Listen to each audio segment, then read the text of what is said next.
Israeli Prime Minister Benjamin Netanyahu has stirred a fresh controversy.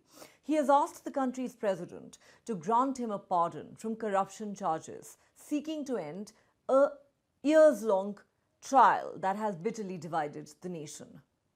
Netanyahu, who has been at war against Israel's legal system over the corruption charges he faces, now says a pardon for him would help unify the country at a time of momentous change in the region.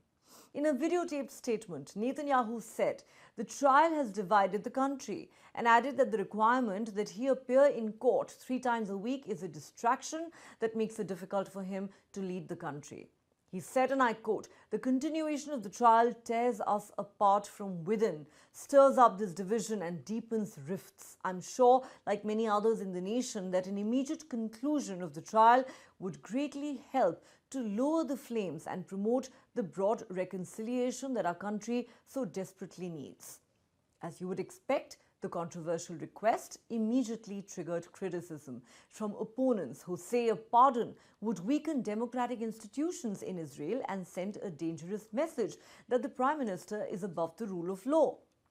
In response to Netanyahu's request for a pardon, the President's office has stated it's an extraordinary request carrying with it significant implications.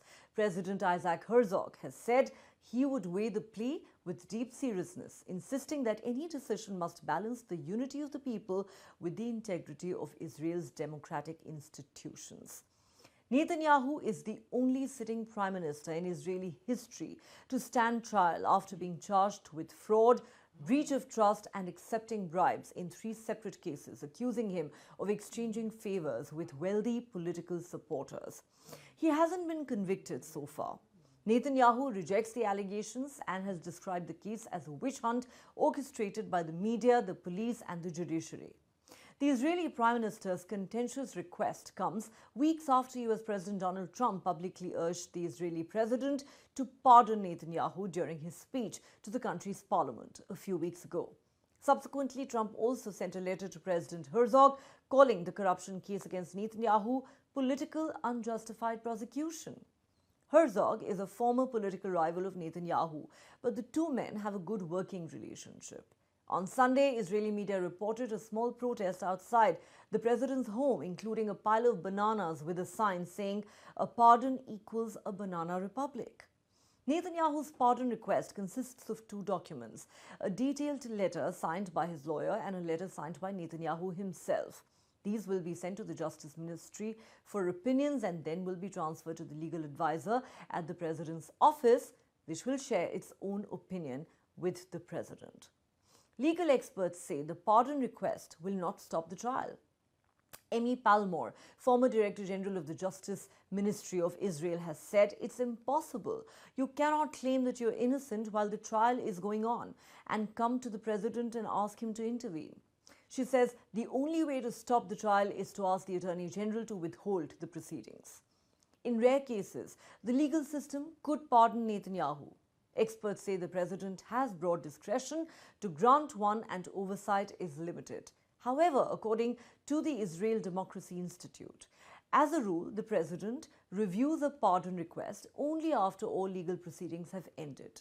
The possibility of a pre-conviction pardon is extremely rare. A pardon before conviction while legal proceedings are ongoing threatens the rule of law and seriously undermines the principle of equality before the law. Former Prime Minister and Israel's opposition leader Yair Lapid has said, "I call on President Herzog. You cannot grant Prime Minister Benjamin Netanyahu a pardon without an admission of guilt, an expression of remorse and an immediate retirement from political life." Netanyahu has appeared in court multiple times over the past year, but the case has been repeatedly delayed as he dealt with the Gaza war following the 7th October 2023 attacks on southern Israel by Hamas. Since the beginning of this trial, Netanyahu has portrayed himself as a victim. But here lies the staggering hypocrisy. In 2008, as opposition leader, Netanyahu called on the then Prime Minister Ehud Olmert to step down as he faced a growing corruption scandal. At the time, Netanyahu said that a prime minister up to his neck in scandal did not have a mandate to lead the country, and there was a risk that Olmert would make decisions that served his personal interests and not those of the nation. Olmert resigned even before he was indicted that year. He later served 16 months in prison. When it came to his own corruption cases, Netanyahu has struck a radically different and defiant tone. He's portrayed himself as the victim of a deep state conspiracy trying to oust him from office. Shortly after forming his current government in late 2022, Netanyahu launched a plan to overhaul Israel's justice system.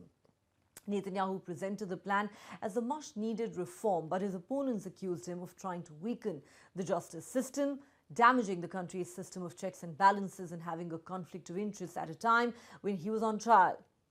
The plan triggered large street protests against the Netanyahu government. Netanyahu supporters claimed the deep divisions sent a message of weakness to Israel's enemies that encouraged Hamas to launch its 2023 attacks. But his critics say it's a brazen attempt to evade justice and accountability, and he is using the language of national healing to sidestep his own legal reckoning. There are many Israelis who feel the country has spent the last several years drifting into a constitutional grey zone. The judicial overhaul crisis, the protests, the counter-protests, the debates over presidential mediation, all of it has left the public weary and uncertain about who is protecting the nation's democratic guardrails. To critics of the Prime Minister, Netanyahu's request fits into a broader attempt to reshape the justice system in ways that benefit those in power. Israel finds itself confronting paradoxes that strike at the heart of its identity. Can a country preserve unity by dissolving accountability? Can a president uphold democratic norms while pardoning the most powerful political figure in the land? And what message does it send to citizens, to political leaders, to future generations if a prime minister can escape trial in the name of national cohesion? The question we're asking on Global Pulse tonight is this: is Benjamin Netanyahu looking to whitewash the taint of corruption that he faces in the name of national unity? Is a call for healing his get-out-of-jail-free card? Can a country truly unite when its most divisive figure asks for freedom from accountability in the name of healing? The continuation of the trial is tearing us apart from within, sparking fierce disputes and deepening divisions. I am certain, like many others in our nation, that an immediate end to the trial would greatly help to lower the flames and promote broad reconciliation, which our country so desperately needs. President Trump has called for an immediate end to the trial so that together with him, we can more vigorously advance vital interests shared by Israel and the United States within a window of opportunity that may never return.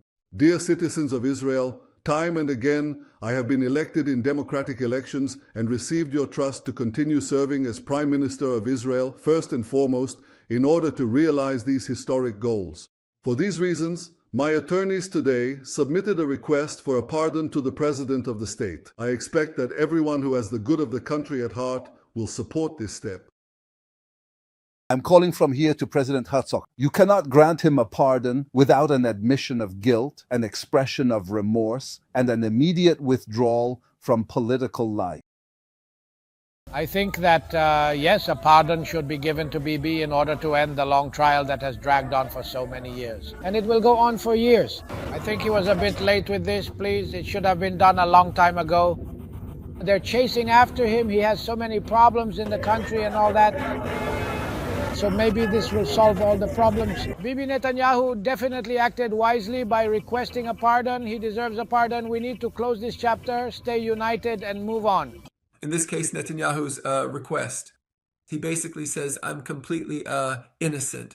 I am sure that I can prove this innocence, but not for my own interest, for the country's interest. I'm requesting this pardon. So there's no assumption of responsibility whatsoever. And this might send a problematic message to all public figures and to what our public norms might look like.